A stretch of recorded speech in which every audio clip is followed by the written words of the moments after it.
आज की इस वीडियो में आज मैं कक्षा 9वीं वाले विद्यार्थियों को प्रश्नावली 8.2 के प्रश्नों को बताने जा रहा हूं। तो चलो शुरू करते हैं। तो प्रश्नावली 8.2 का पहला प्रश्न क्या है? पहला प्रश्न है, निम्नलिखित में त्रिकोणमिति अनुपात दिया गया है, शेष त्रिकोणमिति अनुपात ज्ञात कीजिए। तो शेष जो त्रिकोणमिति अनुपात है ना, उसे ज्ञात करना है। अब यहाँ पे पहला देखो, पहला में क्या प्रश्न दिया हुआ है भाई? पहला में दिया है 10। मैं यहाँ पे लिख लेता हूँ। पहला प्रश्न में यहाँ पे दिया है 10 दिया हुआ है और 10 थीटा, ठीक है, 10 थीटा लिख लो। इसका मान कितना दिया हुआ है? 3/4 दिया हुआ है। ठीक है, अब इसे हल करना है। तो यहाँ पे इस प्रश्न में क्या निकालने के लिए कहा है? इस प्रश्न में कहा है शेष त्रिकोणमिति अनुपात ज्ञात करने के लिए कहा है। इसका मतलब देखो, यहाँ पे ये 10 है, ये कुल मिला के 6 होता है। 6 कौन कौन सा? एक तो 10 दिया हुआ है, अब कितना बचा है? 5 और बचा है। कौन कौन सा? 10 के अलावा अगर मैं देखूं तो एक है साइन बचा हुआ है, साइन के बाद कॉस बचा हुआ है। 10 तो दिया हुआ है तो 10 को नहीं लेना है, आपको कॉट थीटा निकालना है।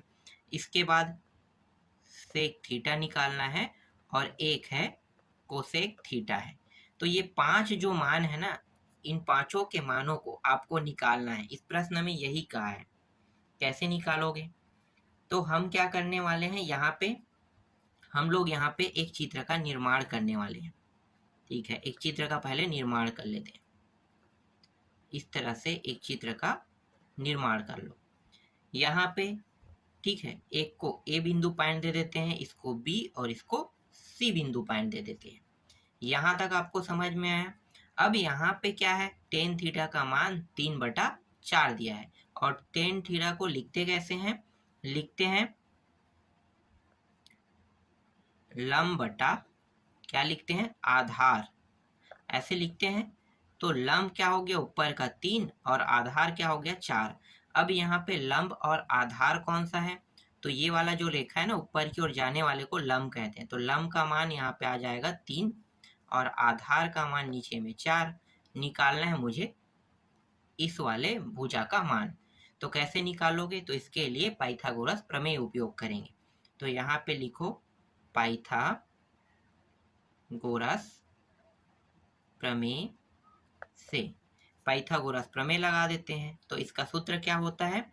इसका सूत्र होता है कर्ण का वर्ग बराबर लंब का वर्ग प्लस आधार का वर्ग होता है। अब कर्ण देखो, ए और सी क्या है? कर्ण है, तो ए सी का वर्ग। लंब देखो, बी और सी है, तो बी सी का वर्ग प्लस आधार देखो ए बी और इसका भी वर्ग। ठीक है, अब मानों को रख दो। तो इसका मान हमें ज्ञात करना है, तो जैसा वैसा रखो। और यहाँ पे बी सी का मान कितना है? 3 है, तो 3 का वर्ग था। यहाँ पे ए बी कितना है? 4 है, 4 का वर्ग हो जाएगा। ए सी का वर्ग बराबर, ये हो गया 3 तिया 9 और 4 गुड़ी 4 मतलब 4 चौक 16। इस तरह से यहाँ पे जो ए सी है, इससे अगर मैं वर्ग हटाऊं तो वर्ग कहाँ पे लग जाएगा? मतलब अंडर रूट कहाँ पे लग जाएगा? AC से वर्ग हटाने पर क्या होता है? अंडर रूट दूसरे साइड में लग जाता है। तो 9 + 16 इन दोनों पे क्या हो जाएगा? अंडर रूट लग जाएगा। तो ये हो गया AC बराबर, जोड़ दो, कितना होगा? 25 अंडर रूट के अंदर। अब 25 के बारे में आप लोगों को पता होगा कि कोई भी मान अंडर रूट से बाहर कब आता है? जब वो वर्ग बना पाता है, वर्ग। तो यहाँ पे देखो 25 जो है ये किसका वर्ग है? 5 का। तो 5 का वर्ग है, मतलब ये क्या होगा? 5 गुणित 5, इसे इस तरह से लिख सकते हो। और अगर आप इसे लिखोगे तो 5 का वर्ग इस तरह से भी लिख सकते हो। वर्ग बना रहा है इसका मतलब क्या है? या फिर जोड़ा बना रहा है इसका मतलब क्या है? इसका मतलब ये है कि AC से AC का मान कितना हो जाएगा? यहाँ पे 5 हो जाएगा।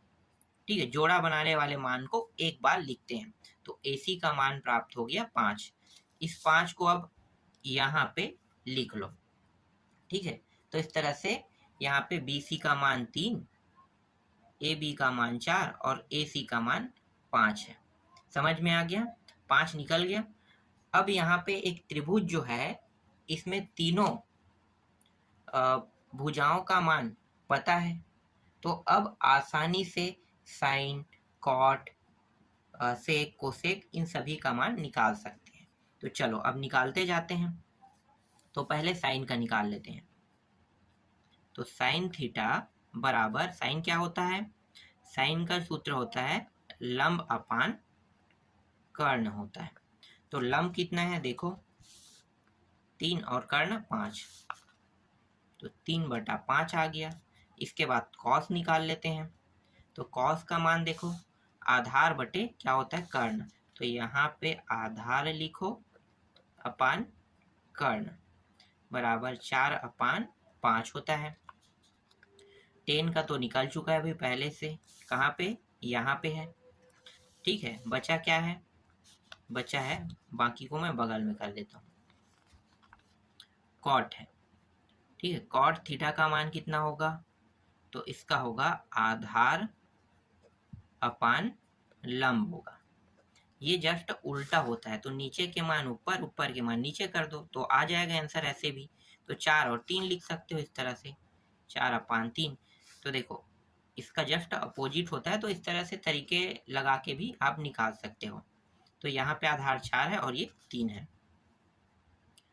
सेक थीटा, सेक थीटा जो होता है वो होता है कर्ण अपान आधार होता है।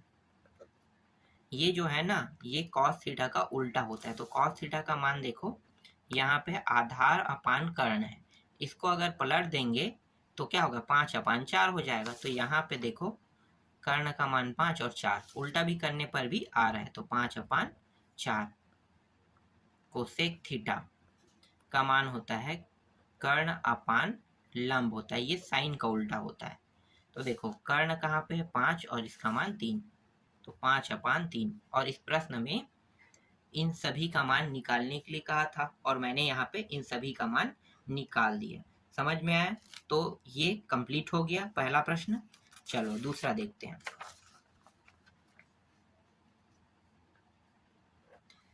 सेकेंड प्रश्न में क्या दिया हुआ है? सेकेंड प्रश्न में इस बार साइन थीटा दिया हुआ है और इसका मान है 5/13 दिया हुआ है। तो ये 5/13 क्या है? साइन का सूत्र आपको पता है, लंब अपान क्या होता है? कर्ण। तो इस बार लंब और कर्ण का मान दिया हुआ है। चित्र का निर्माण कर लेते हैं। इस तरह से एक चित्र बना लेते हैं। ये ए बिंदु पॉइंट, बी और ये है सी। यहाँ पे लंब का है मतलब ये 5 और कर्ण का है मतलब ये रहा 13। आधार का मान निकालना है। सूत्र कौन सा उपयोग करेंगे? पाइथागोरस प्रमेय।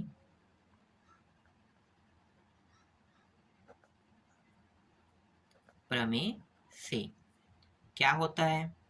तो ये होता है कर्ण का वर्ग बराबर लंब का वर्ग प्लस आधार का वर्ग होता है। ये कर्ण है AC, लंब है BC और आधार है AB का वर्ग। मानों को रख दो। तो यहाँ पे AC का मान क्या रहेगा? यहाँ पे 13 दिया हुआ है। BC का मान 5 का वर्ग और ज्ञात क्या करना है? AB का वर्ग का मान ज्ञात करना है। 13 गुणित 13 दो बार गुणा करते हैं तो होता है 169। तो 169 बराबर 5 गुणित 5, ये हो जाएगा 25 और इसका मान हमें ज्ञात करना है। इसको इस साइड ले आते हैं तो 169 माइनस 25 बराबर AB का वर्ग। ये 25 जो है माइनस कैसे हुआ इस साइड में आके? यहाँ तो ये प्लस में है, कैसे हुआ भाई? तो यहाँ पे अभी पक्षांतर नियम लागू हुआ है। पक्षांतर नियम का मतलब होता है बराबर के उस पार किसी भी मान को अगर ले जाते हैं तो उसके चिन्ह में परिवर्तन हो जाता है। तो ये प्लस था तो इस साइड आके क्या हो जाएगा? इस साइड आएगा तो माइनस हो जाएगा। अगर ये माइनस में होता तो इस साइड आके क्या होता? प्लस होता। समझ में आ गया? अब इन दोनों को घटा दो तो यहाँ पे 4 और ये 4 और 1, 144 आ गया यहाँ पे। यहाँ से अगर मैं वर्ग हटाऊंगा तो अंडर रूट कहाँ पे लग जाएगा, 144 के साइड। तो ये रहा, मैंने वर्ग हटा दिया और अंडर रूट कहाँ पे आ गया, 144 के साइड पे आ गया। अब ये 144 है, ये किसी का वर्ग होता है कि नहीं, होता है ना। किसका होता है, 12 का। तो 12 का ये वर्ग होता है। तो 12 गुणित 12 आप इस तरह से लिख सकते हैं। और ये हो गया ए बी का, सॉरी ए बी। तो यहाँ पे 12 को आप जोड़ा बना लेते हो तो एक बाहर हो जाएगा। तो ए बी का मान क्या आ गया, 12। देखो कितना आसान था ए बी का मान निकालना। 12 निकल गया, कहाँ पे रखेंगे, यहाँ पे। अब निकालना क्या क्या है, यहाँ पे मैं आपको बताता हूँ। देखो साइन का मान यहाँ पे दिया है, बचा क्या है, कॉस। तो कॉस का मान निकालना है। कॉस के बाद टेन का मान, टेन के बाद कॉट का मान, कॉट के बाद सेक का, और सेक के बाद कोसेक थीटा का। इन सभी का मान निकालना है। तो चलो निकालते हैं। कॉस थीटा क्या होता है, आधार बटा कर्ण होता है। अब यहाँ पे आधार कितना है, देखो 12, और कर्ण कितना है, 13। देखो इसका आंसर निकल गया। 10 का निकालो तो 10 होता है लंब बटा आधार होता है, आधार। तो लंब कितना है, 5, और आधार 12। ये देखो इसका भी आ गया। कॉट का देखो, कॉट होता है आधार बटा लंब होता है, लंब। तो आधार 12 है और लंब 5 है। ये रहा, इसका भी आंसर आ गया। सेक का निकालो तो सेक होता है कर्ण बटा आधार होता है। तो यहाँ पे लिखो कर्ण अपान आधार बराबर 13 हो गया, और आधार कितना है, 12। ये रहा, इसका भी आंसर आ गया। इसके बाद कोसेक का निकालते हैं। तो कोसेक होता है कर्ण बटा लंब होता है। तो कर्ण बटा लंब बराबर 13/5। ये रहा, इसका भी आंसर आ गया। यही सब मान इसमें निकालने के लिए कहा था। तो बहुत आसान प्रश्न है, समझ में आया। चलो आगे बढ़ते हैं। अब आते हैं तीसरा प्रश्न में। है तो बहुत इजी प्रश्न है, लेकिन आप लोग मुझे ना कमेंट करके कहोगे कि ये प्रश्न हो सकता है कि आप लोगों को कहने के हिसाब से टफ लग सकता है। तो मैं आपको यहाँ पे सजेस्ट करूंगा। ठीक है, क्या सजेस्ट, तो देखो कॉस यहाँ पे अल्फा दिया है और बराबर 1/3 दिया है। अगर मैं यहाँ पे थीटा रखता तो आसानी से हल कर लेते, बिल्कुल कर लेते। लेकिन यहाँ पे क्या है, कॉस एल्फा है।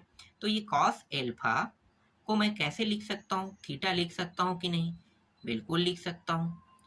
तो ये जो है एल्फा जो है वो थीटा के जगह पे, जैसे यहाँ पे थीटा है ना, इसके जगह पे ये एल्फा आ गया। बाकी पूरा सॉल्यूशन जैसे मैंने पहला किया है दूसरा किया है वैसे ही होगा। मैं आपको दिखाता हूँ, कोई डिफरेंस नहीं है। ठीक है, कई प्रश्न में अल्फा दिया है, कई प्रश्न में बीटा दिया हुआ है। ठीक है, कई प्रश्न में ए दिया हुआ है। तो इसका मतलब क्या है, देखो ये हो गया थीटा, मान लो। इसके बाद एक और प्रश्न था, सेक दिया हुआ है, या फिर इसे चलो कॉस में ही रखते हैं, कॉस ए, कॉस बीटा, इस तरह से। तो क्या ये तीनों अलग अलग है, नहीं। तीनों मतलब ये भी सेम है, ये भी सेम है, ये भी सेम है। ये जो अल्फा है ये थीटा के स्थान पे आया है, यहाँ पे ए आया है ये भी थीटा के स्थान पे आया है, और ये बीटा भी आया वो भी थीटा के स्थान पे आया है। तो यहाँ पे कुछ भी रख लो, मेरे लिए तो वो थीटा ही रहेगा। चाहे आप अल्फा रखो, बीटा रखो, गामा रखो, जो भी रखोगे, थीटा का थीटा ही रहेगा। तो मैं जैसे दो प्रश्नों को हल किया हूँ ना, वैसे इसको भी हल करूंगा। मेरे लिए कोई बदलाव नहीं होगा इसमें। तो चलो पहले चित्र बना लेते हैं। इस तरह से एक चित्र का निर्माण कर लो। अब चित्र में ए, बी और सी इस तरह से लिख लेते हैं। ये जो मान है ये क्या है, ये आधार है, और नीचे क्या है, कर्ण है। कॉस थीटा का सूत्र क्या होता है, आधार अपान कर्ण। तो आधार का मान कितना है, 1 है, और कर्ण का मान 3 है। निकालना क्या है इस बार, लंब। क्या करेंगे, पाइथागोरस प्रमेय लगा देंगे। तो लिखा लो, पाइथागोरस प्रमेय से ये सूत्र होता है कर्ण का वर्ग बराबर लंब का वर्ग प्लस आधार का वर्ग। कर्ण AC वर्ग लंब BC वर्ग प्लस AB वर्ग। मानों को रख दो, इसका मान 3 है, इसका मान ज्ञात करना है और इसका मान 1 है और ये वर्ग रहेगा ना। ये हो जाएगा 9 बराबर BC का वर्ग और ये 1 का 1। इस 1 को इस साइड ले आते हैं तो 9 माइनस 1 बराबर BC का वर्ग। ये हो गया 8। ठीक है, कितना हो गया? यहाँ पे 8 हो गया।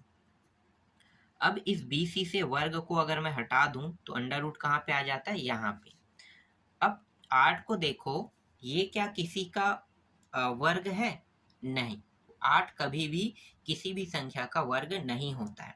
तो ये इसे हम लिख कैसे सकते हैं? आप सभी को पता होगा 2 गुणित 2 गुणित 2, इसे इस तरह से लिख सकते हैं। देखो कितने जोड़े बन रहे हैं? यहाँ पे 1 जोड़े बन रहे हैं। तो 1 जोड़ा से क्या होगा? यहाँ पे BC लिखो, 2 बाहर हो जाएगा तो 2 आ गया बाहर।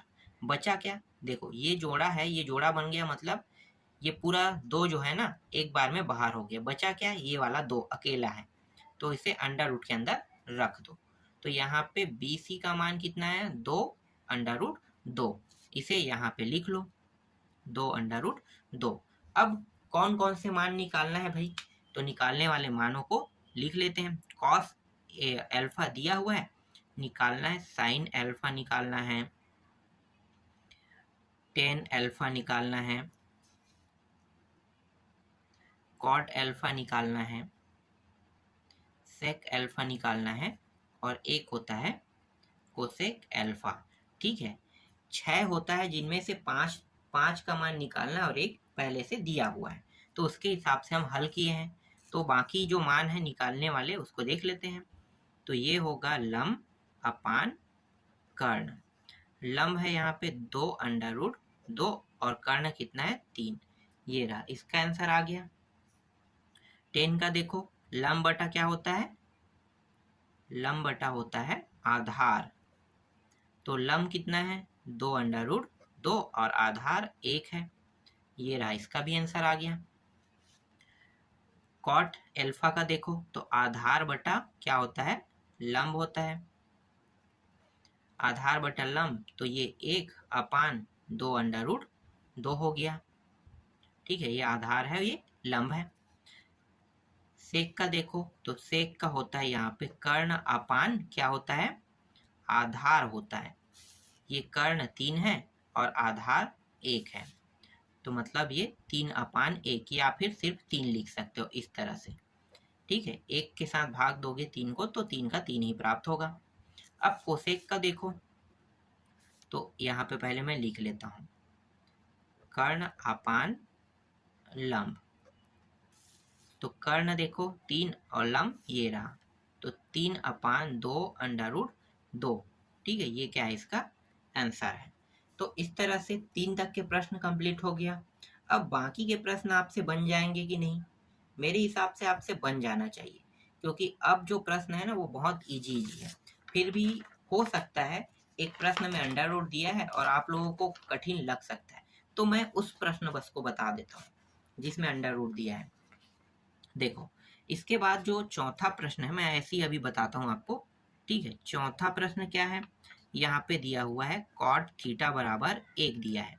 यहाँ पे 1 दिया है तो आप लोगों को लग सकता है कि ये कठिन होगा। नहीं, कठिन नहीं है। कैसे हल करना है मैं बताता हूँ थोड़ा सा। ये 1 अपान 1 रहेगा। ठीक है, और कॉट का सूत्र क्या होता है? कॉट का सूत्र होता है आधार अपान लंब होता है। ठीक है, आधार अपान लंब। यहाँ पे मक्खी बहुत आ रहा है यार। तो इस तरह से आपको क्या करना है? इस तरह से बनाना है। अब चित्र बनाओगे और चित्र बनाने के बाद पाइथागोरस प्रमेय लगाओगे, और पाइथागोरस प्रमेय लगाने के बाद जो पाइथागोरस प्रमेय में जिस भी भुजे का मान ज्ञात होगा उस भुजे के मान के माध्यम से बाकी मानों को निकाल सकते हो। इजी था। चलो आगे देखते हैं पांचवा प्रश्न। पांचवा प्रश्न में क्या दिया हुआ है? पांचवा प्रश्न में है कोसेक दिया हुआ है। देखो कोसेक ए दिया हुआ है। ए देने से कोई फर्क नहीं पड़ता, प्रश्न जो है वो सेम बनेगा। ठीक है, जैसे अभी मैंने तीसरा वो बना के दिखाया ना अल्फा में, तो बस वैसे ही आपको हल करना है। ये क्या है? थीटा ही है और कुछ अलग मान नहीं है। तो यहाँ पे 5/4 दिया है और कोसेक का सूत्र होता है कर्ण अपान लंब होता है। अब आसानी से निकाल सकते हो। यहाँ पे कर्ण और लंब है, मतलब क्या है? यहाँ पे आपको आधार निकालना है और इसमें क्या निकालना है? कर्ण निकालना था। इजी है, ये निकालोगे। कैसे निकलेगा? पाइथागोरस प्रमेय के सूत्र से निकलेगा। आगे देखते हैं छठवां। देखो छठवां में क्या दिया है? सेक दिया है और बीटा दिया हुआ है और इसका मान दिया है 2। तो ये 2 जो है ना, ये 2/1 इस तरह से रहेगा। और सेक का सूत्र क्या है? कर्ण अपान आधार होता है। तो कर्ण और आधार दिया है, तो यहाँ पे आंसर में क्या निकालना है? पाइथागोरस प्रमेय में लंब आपका निकलेगा। ठीक है, आपको समझ में आ रहा है? अब सातवां देखो, यहाँ पे बहुत सारे प्रश्न हैं, सबको मैं हल नहीं करा सकता, इसलिए यहाँ पे मैं अब आपको सातवां को बताने जा रहा हूँ, क्योंकि सातवां में अंडर रूट के अंदर में मान दिया है। तो यहाँ पे कोसेक ए दिया है और अंडर रूट के अंदर यहाँ पे 10 दिया है। इसे लिखेंगे कैसे? इस तरह से लिखेंगे और यहाँ पे ये हो जाएगा कर्ण अपान लंब। निकालूंगा क्या मैं? आधार यहाँ पे ज्ञात करूंगा। तो देखो हल कैसे करना है इस प्रश्न को। पहले एक चित्र का निर्माण करेंगे। ए बी सी, ठीक है। कर्ण और लंब का मान दिया है, तो कर्ण का मान यहाँ पे 10 लिखो, लंब का मान 1 लिखो, आधार यहाँ पे ज्ञात करना है। तो पाइथागोरस प्रमेय लगा देते हैं। क्या होता है? कर्ण का वर्ग बराबर लंब का वर्ग प्लस आधार का वर्ग। कर्ण का मान है यहाँ पे अंडर रूट के अंदर में है और ये इसका वर्ग। लंब का मान 1 का वर्ग और आधार हमें ज्ञात करना है। इस तरह से आप लिख सकते हो, या फिर आधार क्या है? A B. तो यहाँ पे इसके स्थान पे आप ए बी का वर्ग ऐसे भी लिख सकते हो। ठीक है, यहाँ पे मैं थोड़ा सा इसे शॉर्टकट कर रहा हूँ, क्योंकि लगातार मैं प्रश्न बताते आ रहा हूँ तो आपको समझ में आ गया होगा। यहाँ पे देखो अंडर रूट के अंदर है ये संख्या 10 और यहाँ पे वर्ग है, तो क्या होगा? कोई भी संख्या जब अंडर रूट के अंदर होता है ना, तो वो संख्या आधा होता है, पूरा नहीं, आधा। ये आधा 10 है मान लो। अब इसका आधा नहीं करना है, आधा 10 मान लो। ठीक है, तो ये वर्ग है, मतलब क्या है? 2 बार। देखो ये इस तरह से 2 बार होगा, बिल्कुल होगा। तो 2 बार होगा तो मतलब क्या है? ये दोनों जो है वो 10 × 10 इस तरह से जोड़ा बन गया। अब जोड़ा बन के क्या होगा? अकेला जो 10 है वो यहाँ पे जोड़ा बनाने के कारण बाहर हो गया, तो इस तरह से 10 बाहर आ जाएगा। समझ में आ गया? ये 1 है और यहाँ पे ए बी का वर्ग है। इस 1 को इस साइड ले आते हैं तो क्या होगा? माइनस हो जाएगा और यहाँ पे बचेगा क्या? सिर्फ ए बी का वर्ग बचेगा। इसमें 1 घटा दो तो ये 9 और ये रहा ए बी का वर्ग। अब वर्ग यहाँ से हटाओगे तो अंडर रूट कहाँ पे लग जाएगा? 9 में, और ये ए बी। इसको लिख कैसे सकते हैं? 3 × 3। इसका मतलब 3 यहाँ पे बाहर हो गया और ये आ गया ए बी। ए बी का मान कितना आया? 3। तो यहाँ पे लिख लो 3। अब उन सभी मानों को निकाल लेते हैं। तो यहाँ पे दिया क्या है? कोसेक का दिया है, बिल्कुल कोसेक का मान दिया था। बाकी जो मान है वो निकालते हैं। तो ये हो गया साइन ए, मैं डायरेक्ट रखता हूँ। साइन ए का मान होता है लंब और कर्ण, तो 1 √ 10, ये आ गया आंसर। कॉस ए, इन दोनों को रखना है, ये रहा इसका भी आंसर। tan ए लंब आधार 1/3, cot ए आधार लंब, तो ये हो गया 3/1, ये भी आंसर। और ये रहा sec ए, ये क्या होता है? कर्ण और आधार होता है, तो √10 और ये 3, और ये आ गया इसका आंसर। तो देखो जितना मान निकालना था निकल गया, काफ़ी इजी था प्रश्न। अगर आप इस तरह से हल करोगे तो आपका सभी प्रश्न मतलब जितने भी प्रश्न हैं वो बन जाएंगे। तो इस तरह से मैं आपको इस वीडियो में इतना ही प्रश्न बताता हूँ, बाकी जो प्रश्न बचे हैं ना उसको नेक्स्ट वीडियो में आपको बताऊंगा।